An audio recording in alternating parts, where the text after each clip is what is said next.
This is an AQA Psychology A-Level revision video for the Paper 1 topic of attachments with a specific focus on the explanations of attachment. So there are two key explanations of attachment that you need to be aware of. You need to know, be able to apply them and evaluate them. And they are the learning theory of attachment, which is basically behaviourism, so classical and operant conditioning, and Bowlby's monotropic theory.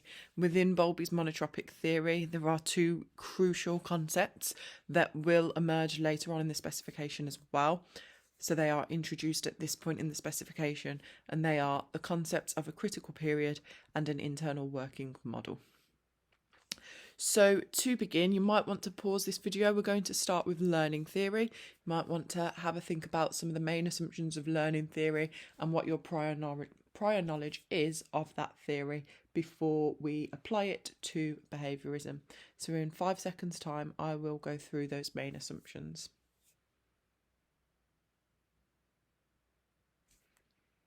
So learning theory proposes that behaviour is something we learn from our environment, we acquire, we pick up, rather than it being innate, natural or biological or instinctive. So they have this idea that children are born as blank slates or tabula rasa. You might be familiar with that term. That's some key terminology to try and articulate in an exam to show the examiner you are aware of the specialist terminology. And then the two key principles are that we learn through classical and operant conditioning. So now we move forward to look at how learning theories can be applied to attachment. Often they are called cupboard love theories, and that is because they focus on how attachment is formed through food. Now, I would encourage you in any essay question or high mark question on learning theories, that could be an 8 or a 16 marker. If it is a learning theory of attachment question, you want to show awareness that it's a cupboard love theory in this idea that attachment is based on food. We get food from a cupboard and therefore food is the driver for attachment. So starting with classical conditioning, it's the behaviour that it's the theory, that our behaviour is a result of learning, and that process of learning is through association. So we learn to associate two stimuli together, and we will respond to one as we've already responded to another. So you may recall Pavlov's dog study, in which he showed that he could classically condition dogs to salivate to the sound of a bell. If you don't remember that study, this would be a good opportunity to click off this video and go and watch my behaviourism revision video. Because now what you've got the opportunity to do is apply your knowledge of classical conditioning to attachments. So I'm going to put 4 key terms on the screen, and I would like you to attempt to fill in this flowchart. Just a quick reminder, UCS is unconditioned stimulus, UCR is unconditioned response, NS is neutral stimulus, CS conditioned stimulus, and CR conditioned response. So the 3 concepts that I would like you to try and place into this flowchart for your notes on classical conditioning and attachment are food, caregiver or mother, as it is in this theory, and pleasure. So those 3 concepts are on the screen. This is your opportunity to pause the video, and in 5 seconds I will go through the answers.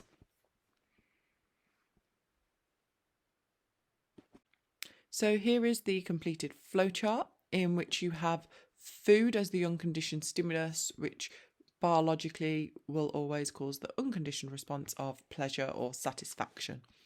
The neutral stimulus in this situation is the mother or the caregiver, because as before, prior to learning the attachment, it elicits no response. However, by pairing the food with the mother, often through breastfeeding or just feeding of the baby, that results in an unconditioned response of pleasure.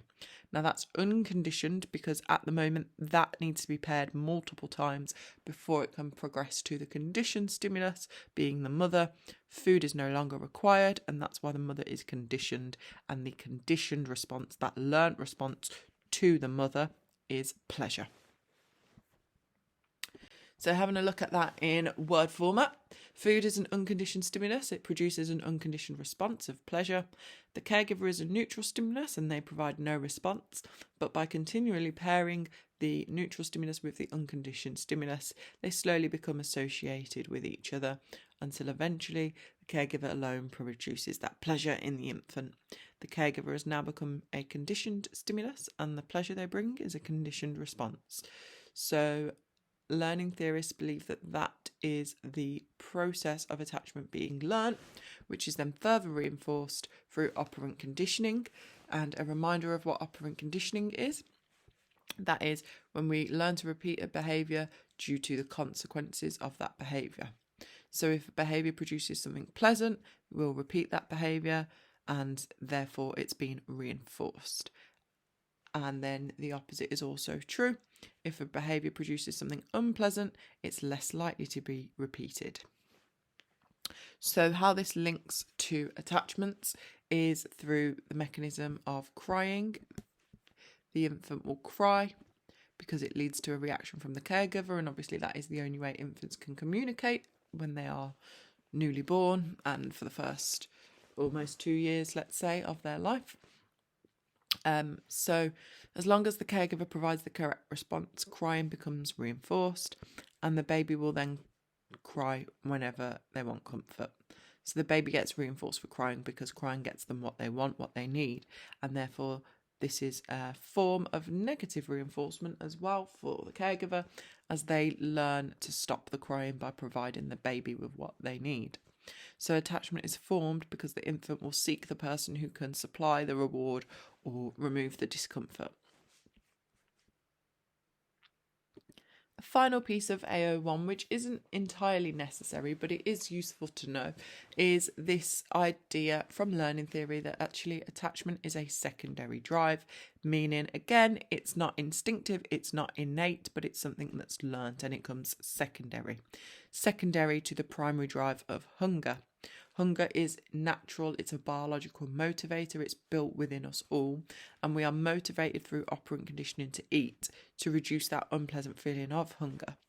So caregivers provide the food, and the primary drive of hunger then gets generalised to them. So baby's hungry, baby knows caregiver will feed them to remove that discomfort, and therefore it is said that attachment is a secondary drive, meaning it comes after that primary drive of hunger, and it is learnt through association between the caregiver and the satisfaction of that primary drive of hunger. So that concludes the AO1 for learning theory.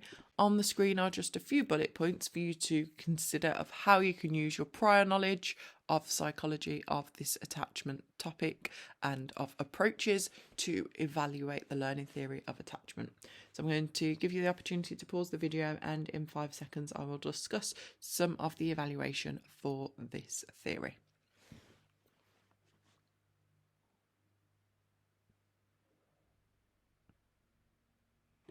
So starting off, the contradictory evidence from animal studies. Now for this PL paragraph, it is of course a criticism that it opposes the learning theory, and that's through animal study evidence. So you can either go with Lorenz because he showed that the geese imprinted before food was involved. So this idea that actually attachment is innate rather than learnt. But also Harlow's monkeys, and Harlow's monkeys is a really useful animal study because it will emerge in Bowlby's theory and Bowlby's maternal deprivation theory. So I would recommend choosing Harlow's monkeys as evaluation here, just to reduce the amount you've got to learn. And this opposes learning theory because they went for comfort rather than food, so it's not about cupboard love as learning theory suggests.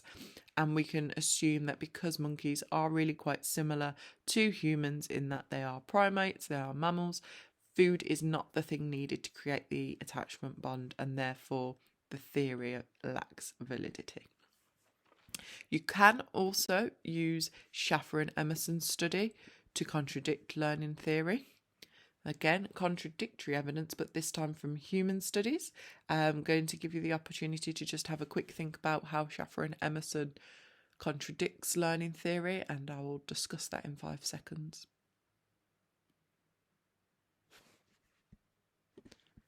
So Schaffer and Emerson actually found evidence in their study of 60 Glasgow babies that it had nothing to do with the physical care the attachment was not based on physical care, so who fed the baby, maybe who changed the baby's nappy, but it was actually to do with the quality of care, the quality of interaction, that quality time being spent, the levels of comfort provided, etc. And therefore, the learning theory of attachment is again not valid, but also too simplistic. And then finally, there are other criticisms of learning theory because they do not provide a complete explanation. It holds value in helping us to understand attachments, and food is definitely important in the basis of attachment, but actually it's really quite a limited explanation, and it only partially explains attachment, maybe the formation of it, but not why it carries on through life, for example. And then also Bowlby's theory, which we'll cover in the second half of this video. Bowlby's theory is more widely accepted and therefore could be argued that it's actually better. He has the opposing theory that attachments are due to nature rather than nurture. And actually Bowlby goes into more detail into why attachments are formed and the long-lasting impacts of attachments, whereas learning theory is the how, not the why. And therefore, learning theory on the whole is quite a limited theory, and there tends to be more weaknesses for it. However, if you did want a strength, I wouldn't necessarily recommend using this because it does go slightly off topic by bringing in Pavlov and Skinner, but actually just the fact that there's scientific evidence to support classical and operant conditioning is definitely linked to human behaviour and can apply to attachments. If you wanted a strength, or if you were struggling to evaluate, this is something you could fall back on. So we're now going to move on to Bowlby's theory, and I would like you to pause the video now. In 5 seconds, I'm going to go through some of the main assumptions of the evolutionary aspect of Bowlby. So this is the opportunity for you to now think about how attachment could be something that's innate and nature rather than nurture. In 5 seconds, we will go through that.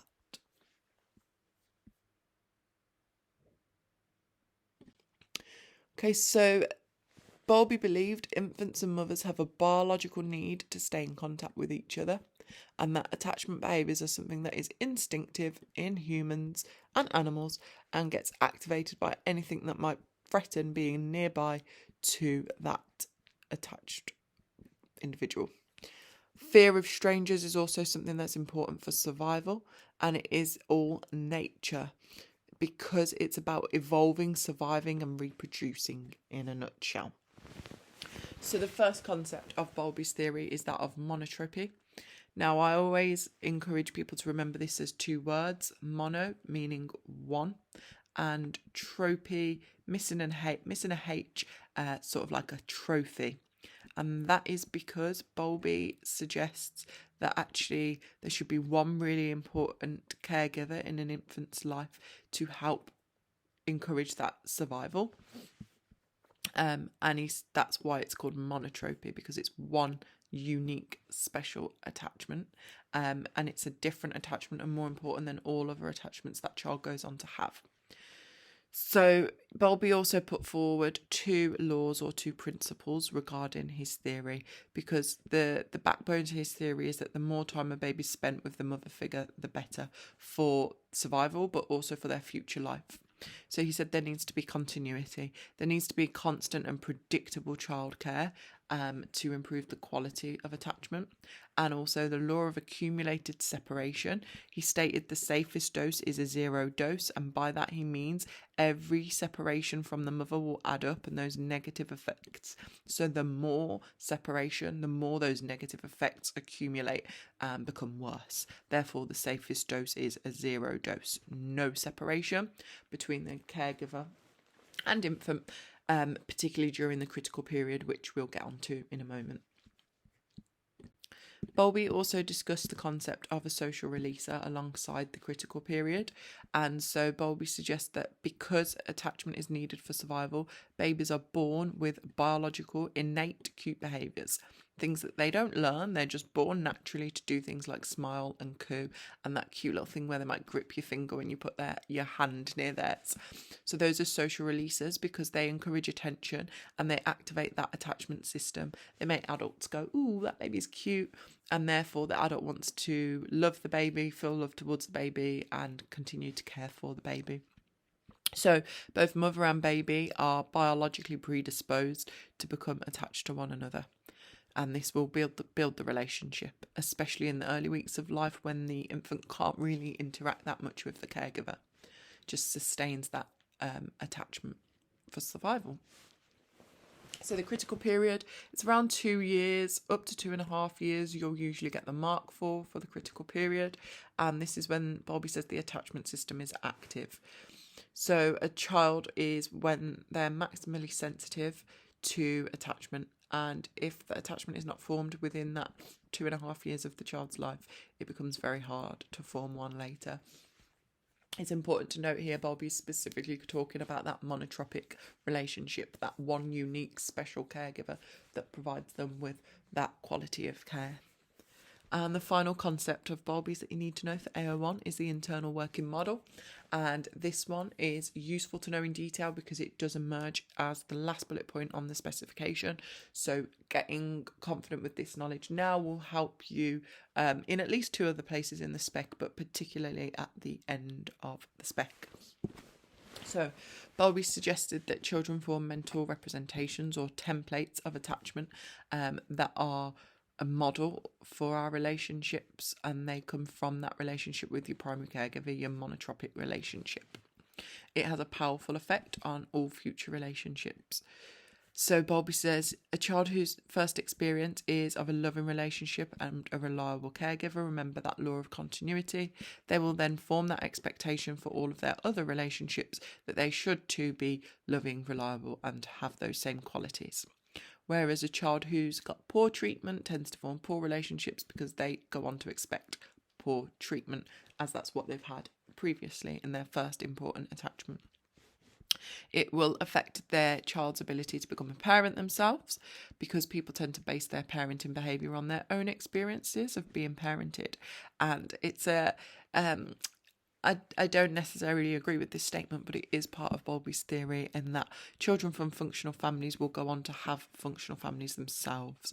But when you study the internal working model, or when you watch my video for that part of the specification, you will understand that actually we can criticise Bowlby for being highly deterministic, because of course there are other factors and people do have a choice in terms of the relationships that they end up in.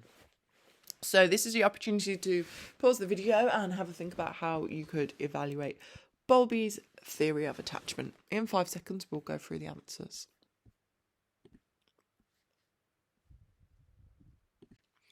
Okay, so the first thing I want you to think about is the internal working model, seeing as we've just covered it. How could researchers go about looking to see whether the internal working model is a valid theory? How could it be tested? And if support is found, what would that mean for Bowlby's theory? 5 seconds with that question. Okay, so the internal working model is testable. It predicts patterns of attachment will be passed from one generation to the next. Bailey et al. Are your researchers here, but you do not need to know their names because they're not a significant piece of research. You do, however, need to know the details of 99 mothers with 1-year-old babies were interviewed about their attachment with their own mothers, and then through observation, they were observed in terms of how they raised and interacted with their own 1-year-old child. And it was found in all 3 generations, same relationships reported in interviews with the same relationships observed with their own babies. And therefore, Bowlby's theory is valid. It's got support for this internal working model that gets passed on through generations. Okay, we're just going to explore now, before looking at the rest of the peels, how Bowlby fits into previous specification points. So the idea of monotropy is not supported by other research. You can criticise him for that. Schaffer and Emerson actually showed multiple attachments, whereas Bowlby is all about monotropy and one special unique attachment. There is also evidence from cross-cultural research, particularly collectivist cultures or non-Western cultures. For example, in India, this need for extended families and therefore multiple bonds being formed. So cross-cultural research actually shows multiple bonds and therefore not monotropy. And then, of course, Bowlby not really recognising or establishing the role of the father in his theory. He said the father was primarily an economic function to provide funds for the family, and of course modern day this theory isn't accepted in that particular sense, so we can criticise it for being outdated and sexist. Other evaluation points are thinking about the implications of Bowlby's laws. Now, that does link to the point of him underestimating the role of the father. He's sexist and outdated for other reasons, and they can be seen on the screen. We like to term Bowlby's theory as socially sensitive, and this will help you when you get onto issues and debates, usually taught in year 13 of the course.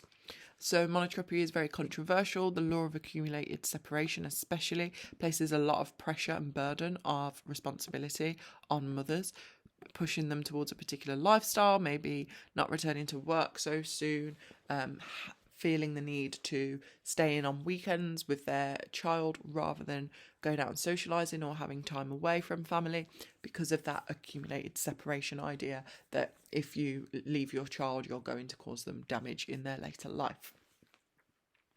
And then finally, there's a piece of research on the screen for your final chance to evaluate Bowlby. So Kolichova is the researcher who did a case study on Czech twin boys that were locked in a cupboard by their stepmom. They were isolated from the young age of 18 months, so that's within the critical period, right up to 7 years of age. But eventually they were rescued and looked after by 2 loving adults, and they appeared to recover fully. So I'm going to pause the video. I want you to think about what this piece of research would suggest about Bowlby, but particularly his critical period evaluation. And this is also a useful peel because it can be reused in his theory of maternal deprivation. So have a think, and then I will talk through how it can be used. So this research actually suggests that damage is not inevitable during the critical period, which Bowlby stated. You know, he said if attachment isn't formed in that critical period, that window is gone and therefore you cause damage to the child. However, these children suffered extreme circumstances from 18 months to 7 years, but they appeared to recover fully. They went on to have normal relationships, you could call it. So prolonged separation does not always lead to damage, as Bowlby suggested. And here it is in peel format for you. So researchers now prefer to term it a sensitive period rather than a critical. Now, of course, Bowlby acknowledged this himself as well, so you can rephrase this peel in terms of a strength or a weakness of Bowlby, just showing how his theory has emerged, but on the whole, his idea of a critical period of 2.5 years is actually something that's not necessarily true. So that concludes the end of this video. That is the 2 theories of attachment alongside a specific focus on the concepts of critical period and internal working model for Bowlby's theory. Thank you for watching. I hope you found it useful.